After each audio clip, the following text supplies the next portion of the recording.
Hi friends, చాలామంది రైతులు భూమిలో సారం పెరగడం కోసం, భూసారం పెరగడం కోసం పచ్చిరొట్ట ఎరువులు వేస్తున్నారు కదా.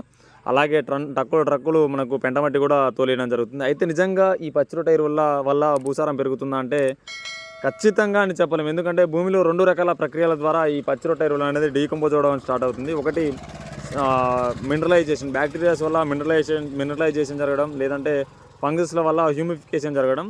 ఎప్పుడైతే ఈ హ్యూమిఫికేషన్ జరుగుతుందో అప్పుడు హ్యూమస్ పెరిగి, అంటే కర్బనం పెరిగి భూమిలో కర్బన శాతం అనేది పెరుగుతుంది. ఎప్పుడైతే మనకు మినరలైజేషన్ జరుగుతుందో అప్పుడు భూమిలో న్యూట్రియన్స్ యొక్క అవైలబిలిటీ పెరుగుతుంది. కాకపోతే దీనివల్ల ఏమిటంటే కర్బన శాతం లేకపోవడం వల్ల ఈ న్యూట్రియన్స్ అనేవి తక్కువ కాలంలో యూజ్ అయ్యి తర్వాత లీచ్ అవుట్ అయిపోతుంటాయి. వీటికి సంబంధించిన ఫుల్ డెప్త్ వీడియో మన ఛానల్లో చేయడం జరిగింది, పచ్చిరొట్ట ఎరువుల గురించి. ఆ వీడియో ఒకసారి నేను డిస్క్రిప్షన్లో, అలాగే వీడియో కింద వీడియో లింక్ అనేది ఇస్తాను. ఖచ్చితంగా ఒకసారి వెళ్ళి చూడండి. తర్వాత ఇలాంటి మరెన్నో టెక్నికల్ ఇన్ఫర్మేషన్ వీడియోస్ కోసం మన ఛానల్ని సబ్స్క్రైబ్ చేసుకోండి. తోటి రైతుకి మన ఛానల్ని షేర్ చేసి సపోర్ట్ చేస్తూ ఉండండి. Thank you.